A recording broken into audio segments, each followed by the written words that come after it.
Hey all, it's former State Representative Attica Scott. Thank you for joining my Ask Attica conversation where we go live on Fridays around 11 or somewhere within that hour.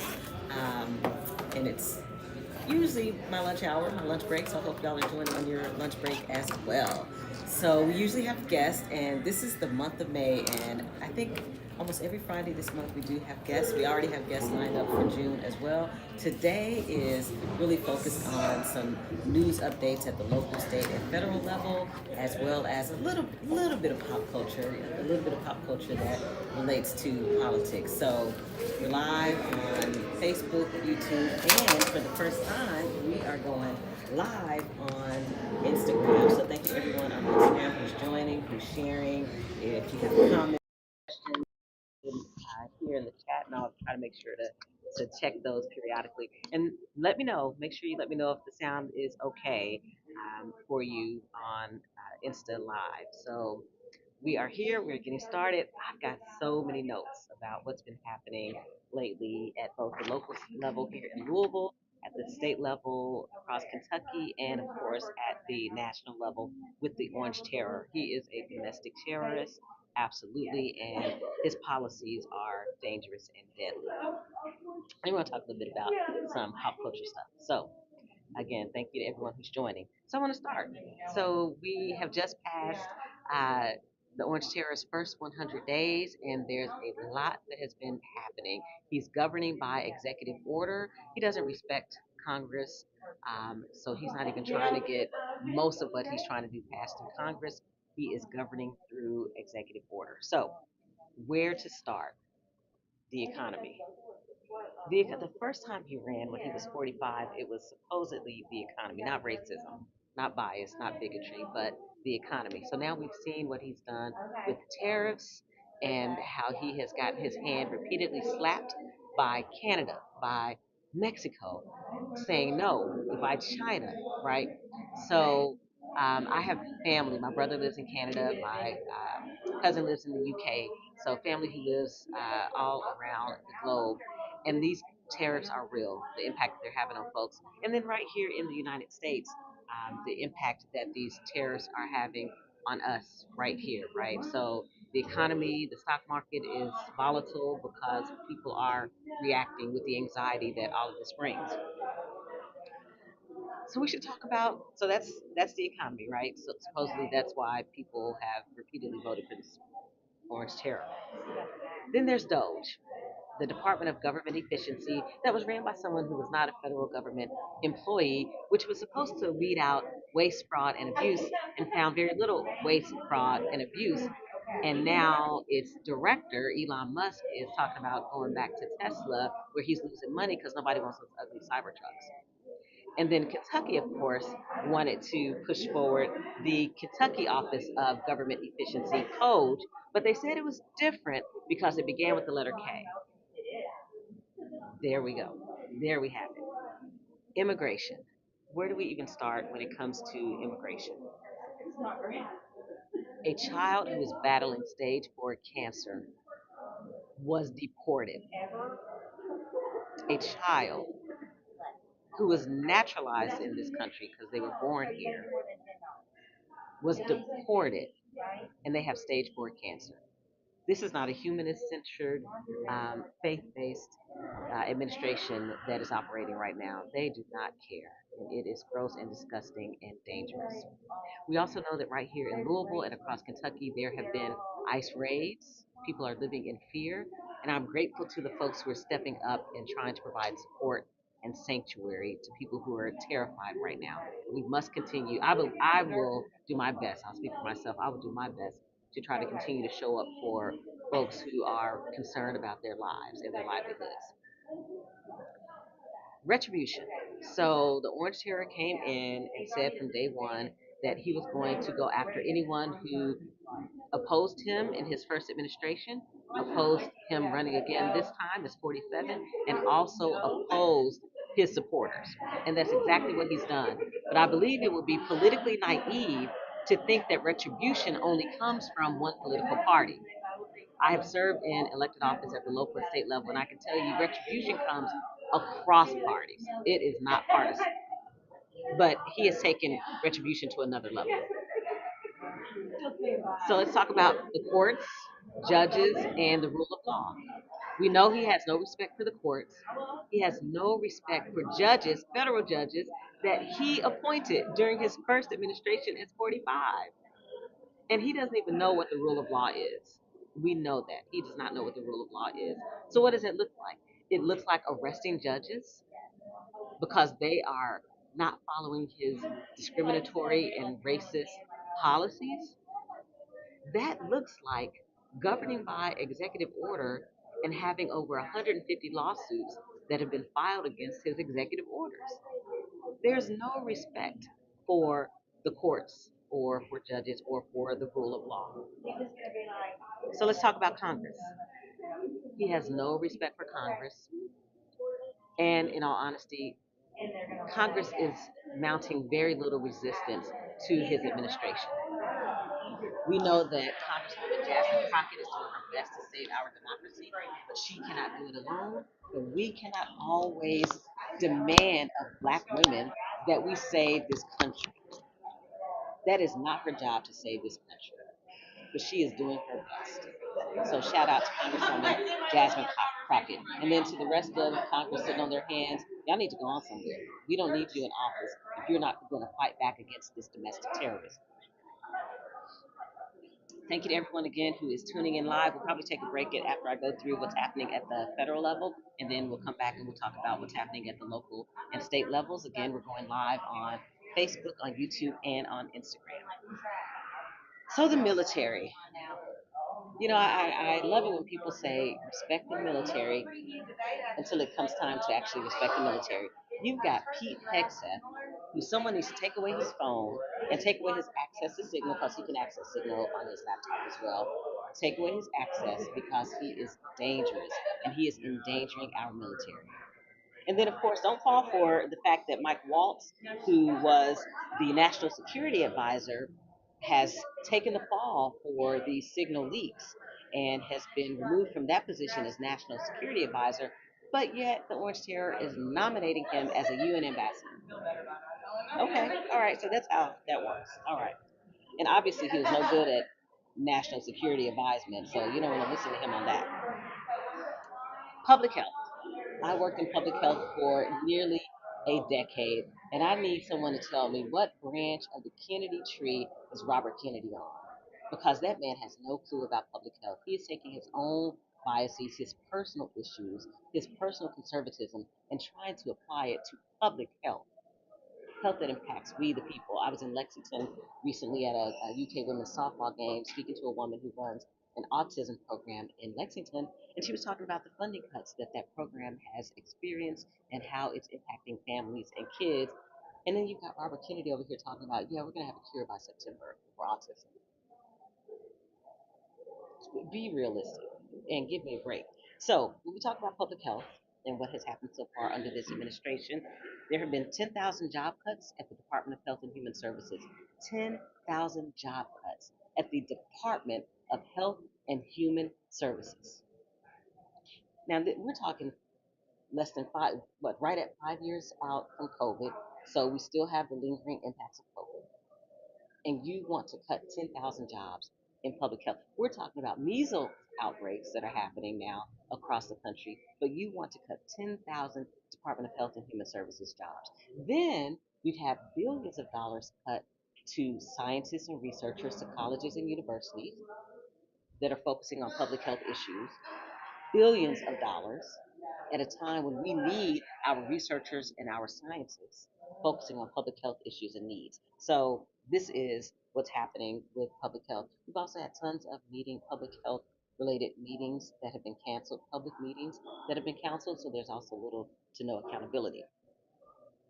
And then energy and environment. I just have to say for a minute, when it comes to energy and environment, I grew up in and lived for a long time in the west end of Louisville. There are 19 chemical companies that stretch from the west end of Louisville to southwest Louisville. That area is called Rubbertown. We have an administration that has decided that it wants to roll back efforts that were put in place to address climate change, that it wants to roll back efforts related to energy and the environment. and instead has said that it wants to be energy dominant across the globe. What does that look like? Well, the Orange Terror has actually created what's called a National Energy Dominance Council. A National Energy Dominance Council. And that council has been tasked with removing regulatory accountability barriers.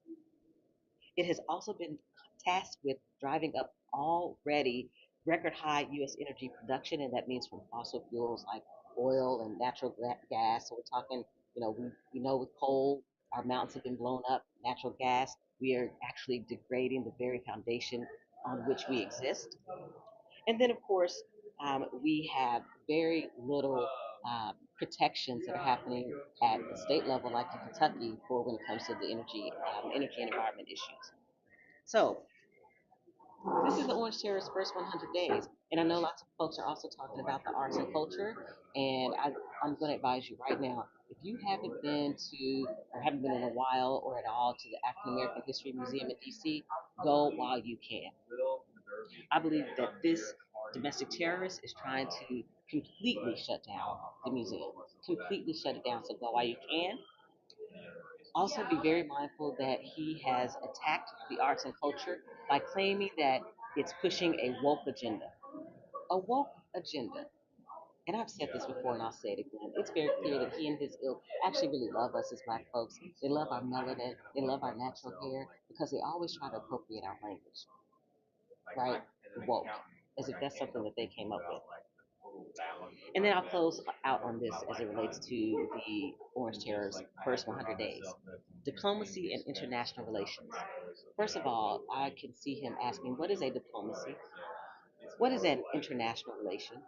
He has no clue. I mean, he showed no respect for the Pope and the Pope's legacy at the Pope's funeral, no respect whatsoever.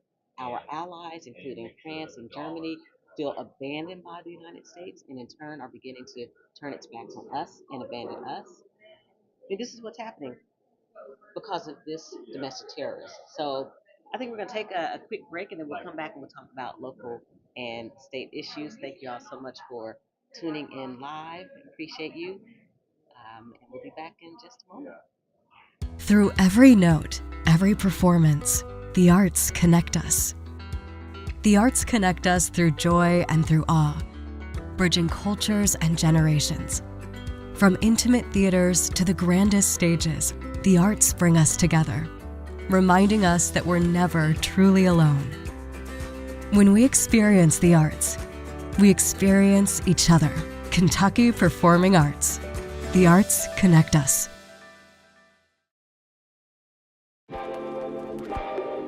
Hey guys, before we get back to the live stream, I'm Tracy, the bartender at Southern Hospitality Bar and Grill, located at 3402 West Broadway. You guys got to come and check us out. You can call your order in, and the phone number is 502-822-1474. Again, I'm Tracy, the bartender at Southern Hospitality. Come check us out, guys. Are you ready to transform your organization? Chenault Solutions provides capacity building services for leaders and teams. All right, welcome back, y'all. I was about to start sharing with folks who are tuning in live on Instagram, and someone said Derby is gross. That when I do Derby, I go to social justice, community-based Derby events, not the actual Derby itself. I'm not interested in that. So yesterday I went to two events. One was hosted by Sister the Song, and I'm wearing the T-shirt that they gave out last night. It says "Trust Black Women," and their event was the Collective Movement Experience. Sister Song, I'm a proud member of Sister Song, and as a state representative in Frankfurt during my time there, I was very committed to Black maternal health and reproductive justice issues, and I worked closely with Dr. Ananicia Williams, who is the Kentucky staff person for Sister Song, and so they had their Derby event last night. They focus on reproductive justice. Really appreciate all of their amazing work. And then I also went to Headliners Music Hall here in Louisville for the Bluegrass Ball, where Ben Soleil and Councilman Ja'Cory Arthur were performing. And when I tell you, listen, I have never, well, no, I take that back. I've actually seen both of them perform before in Butchertown years ago. This was the first time in years I've seen either one of them perform, and it was beautiful, absolutely beautiful. You have got to see him, especially Councilman Corey Arthur, um, in concert. His words were fire, were inspirational, were educational, informative. You can tell that he is an educator at heart. So that's me in Derby. And then tomorrow, Saturday, which is actually Derby Day, I'll be spending time with family and friends at Derby parties that they are hosting. So let's get back to it. So, segueing from national to state, it's connected. Let's talk about the Real ID. I want to make sure that folks, especially in Kentucky, know that May 7th is the deadline to apply for the Real ID. The Real ID is a tool that will get you on flights, for example, will get you into federal buildings. You don't actually have to have a Real ID in place of your driver's license. So, for example, I have a passport. So I don't necessarily need a Real ID as long as I have my passport when I travel or I go to a federal building.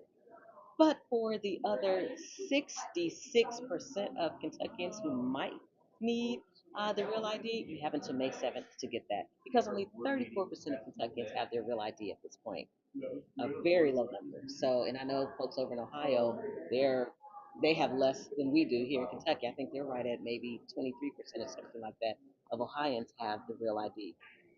Now, some of you in Kentucky have seen extremely long lines for getting your real ID. That's for a reason. So you may recall that the state legislature decided to reduce the number of driver's license offices across the Commonwealth. Maybe because they thought it was a woke agenda for people to be able to go get a driver's license renewed at multiple locations. Who knows? But now you have Republicans in our state legislature who have written to the federal government to ask for yet another extension. Remember, Kentucky's already had multiple extensions to get the real ID, and now we have Kentucky state senators who have Republican senators who've asked for an extension after they decided that we had too many driver's license offices across the Commonwealth. Y'all make it make sense because it doesn't make sense to me, but that's where we are. So be sure to get your real ID by May 7th. If you know that you're going to be flying or going into a federal building and you don't have any other form of ID that's acceptable, like a passport. So now we're fully into what's happening at the state and local level. And we'll probably take another break after I go through the local and state news, because then I want to talk a little bit about what's happening with pop culture connected to politics. So here, are just a few highlights of what Frankfurt has been doing this legislative session and previous legislative session that I feel like people should know about. Because, I know you try to keep up as much as possible, but here are some highlights. So, did you know that kids can work 40 hours plus uh, during the school day or during the school year? Kids can work 40 hours plus a week. 40 hours plus a week during the school year for kids across Kentucky.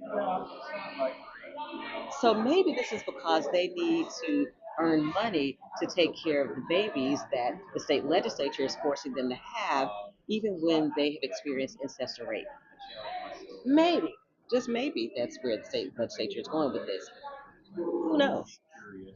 There's also, of course, the ban on DEI on public college and university campuses across Kentucky.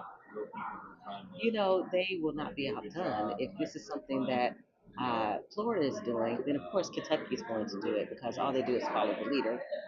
And then, of course, we know the state legislature still wants to split up JCPS, Jefferson County Public Schools, one of the most diverse school districts in Kentucky, and they want to, and one of the largest school districts in Kentucky. So, of course, the state legislature wants to take it over. So, Frankfurt. But just so y'all know, they don't go back into session until January 2026. That will be a budget year, so it will be a longer session, 60 days.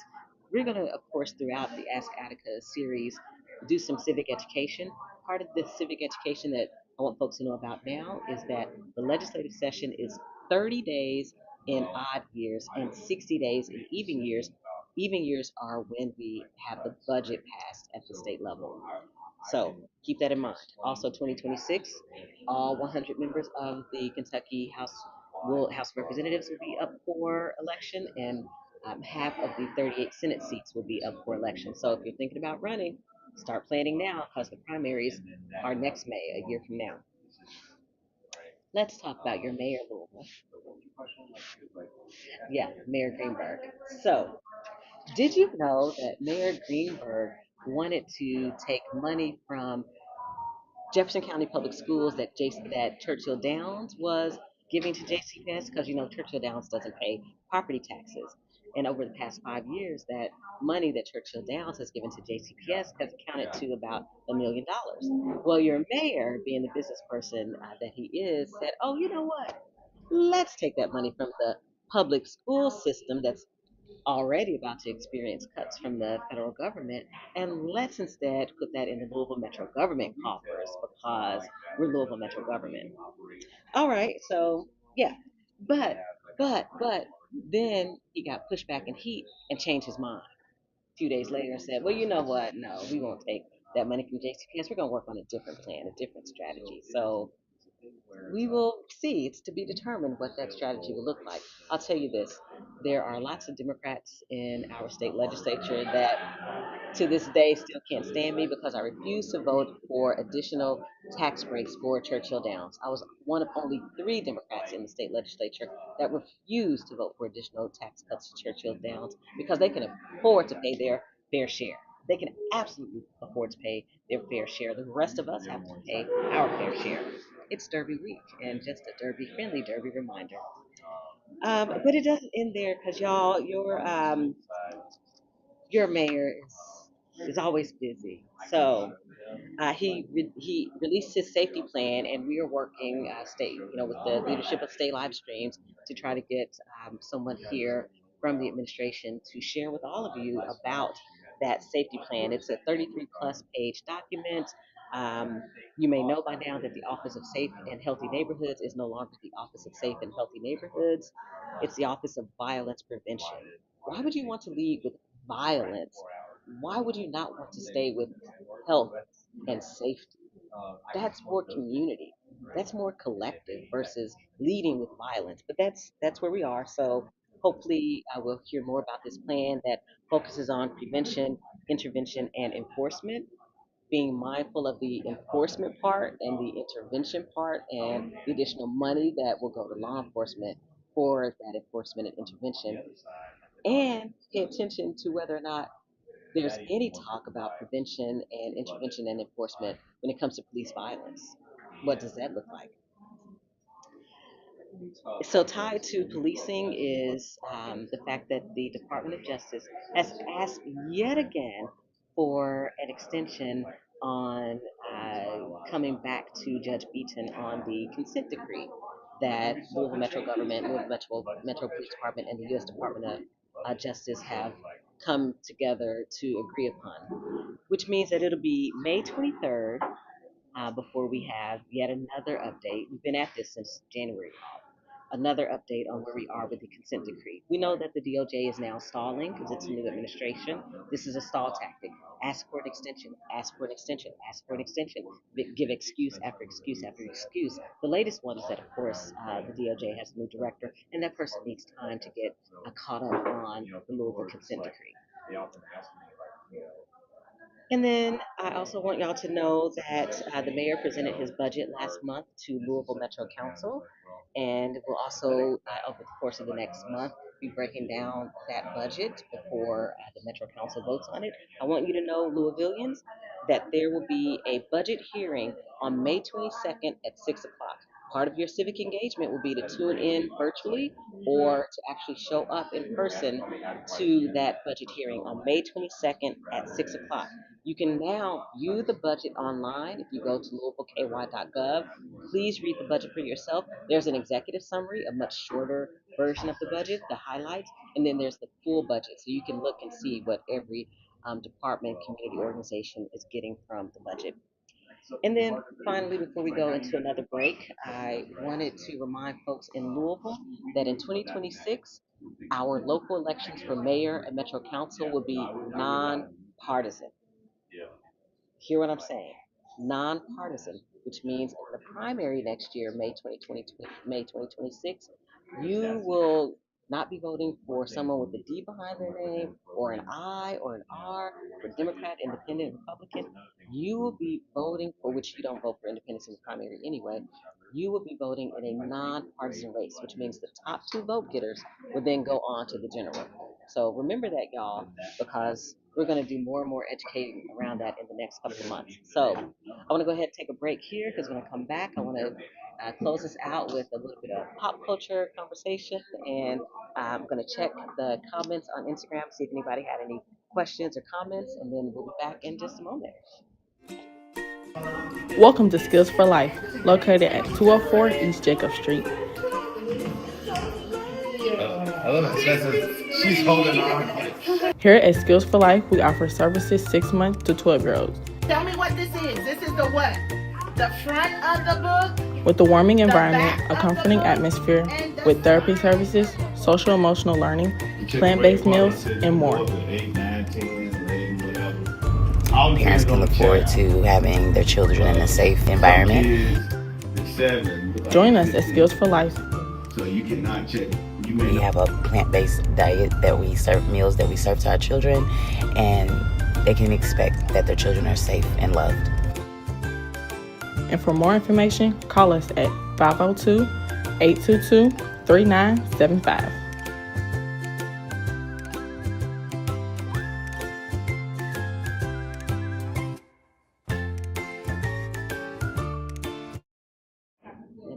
All right, y'all, we are back. Thank you all so much for tuning in. Appreciate you. We had a couple of comments and questions that came across Facebook Live that I want to respond to. So someone asked if I remember when President Obama deported 3.2 million people. I absolutely do remember when President Obama deported people, and he was called the deporter in chief at that time.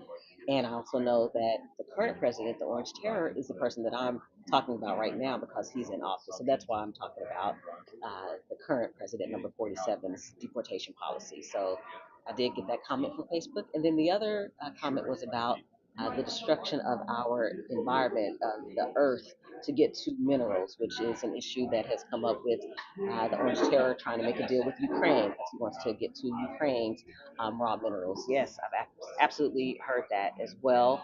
So I will be following that closely to see. I did hear yesterday over the news wire that supposedly the Orange Terror has come to an agreement with the president of Ukraine, Vladimir Zelensky. So I'll be doing some research to see if that has indeed happened and what that agreement would be. So again, thank you to the folks on Facebook for your comments and questions. So I want to close out with a couple of things. One, shout out to Jalen Hurst of the Philadelphia Eagles for deciding not to go to the White House to see the Orange Terror. Yay.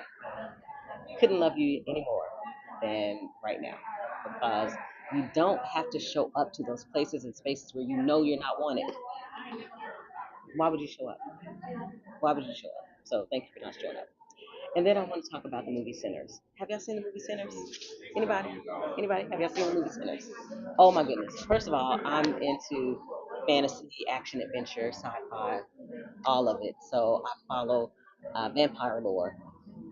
And a lot of people who've gone to see the movie that I know didn't know that it was a vampire movie, so they weren't ready.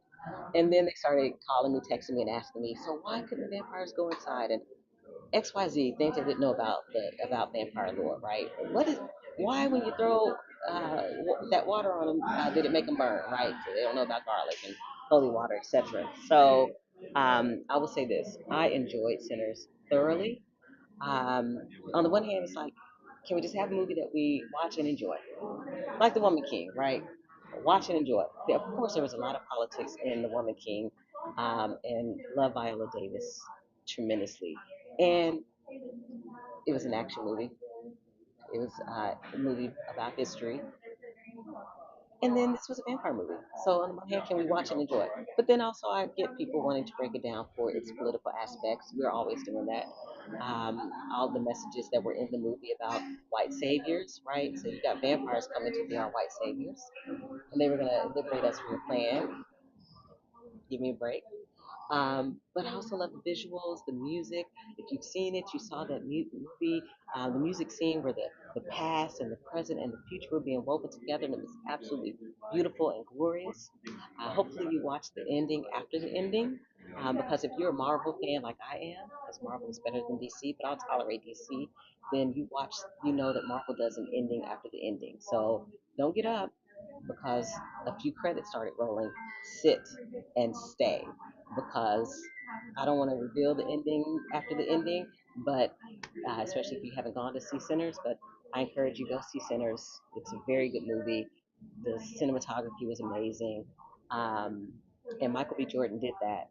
I mean, my goodness, playing twins, he did that absolutely wonderful. So, anyway, y'all, thanks for tuning in to this week's episode of Ask Attica. I know that when I post my news updates on the socials, many of you say thank you. We appreciate it because news can be academic, it can be giving you perspectives that you're not interested in hearing. It doesn't necessarily break it down in a way that's digestible, that makes sense, is understandable. So, that's what I try to do when I give you news updates. So, thanks for tuning in, and we'll see you next time.